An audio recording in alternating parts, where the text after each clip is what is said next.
നമസ്കാരം. News at 3 സ്വാഗതം. ആദ്യം പ്രധാന വാർത്തകൾ. വിവാദ പരാമർശത്തിൽ വിശദീകരണവുമായി മന്ത്രി സജി ചെറിയാൻ.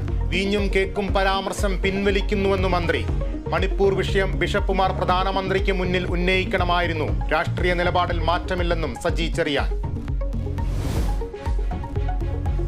തൊടുപുഴ വെള്ളിയാമറ്റത്തെ കുട്ടിക്കർഷകർക്ക് സർക്കാർ സഹായം. 5 പശുക്കളെ ഒരാഴ്ചയ്ക്കകം നൽകുമെന്ന് മന്ത്രി ചിഞ്ചുറാണി. 45,000 രൂപ മിൽമ നൽകും. കുട്ടികളുടെ വീട്ടിലെത്തി മന്ത്രിമാരായ ചിഞ്ചുറാണിയും റോഷി അഗസ്റ്റിനും. സഹായ വാഗ്ദാനവുമായി സിനിമാ ലോകവും.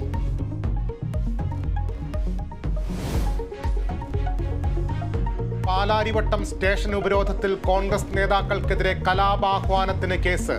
DCC പ്രസിഡന്റ് മുഹമ്മദ് ഷിയാസ് 1-ാം പ്രതി. ഹൈബി ഈഡൻ MP-യും MLA-മാരും പ്രതിപ്പട്ടികയിൽ. സ്റ്റേഷൻ കത്തിച്ചു കളയുമെന്ന് ഭീഷണി മുഴക്കിയെന്ന് FIR. മകരവിളക്കിന് മുന്നോടിയായി ശബരിമലയിൽ ഭക്തർക്ക് നിയന്ത്രണം. ജനുവരി 10 മുതൽ സ്പോട്ട് ബുക്കിംഗ് ഉണ്ടാകില്ല.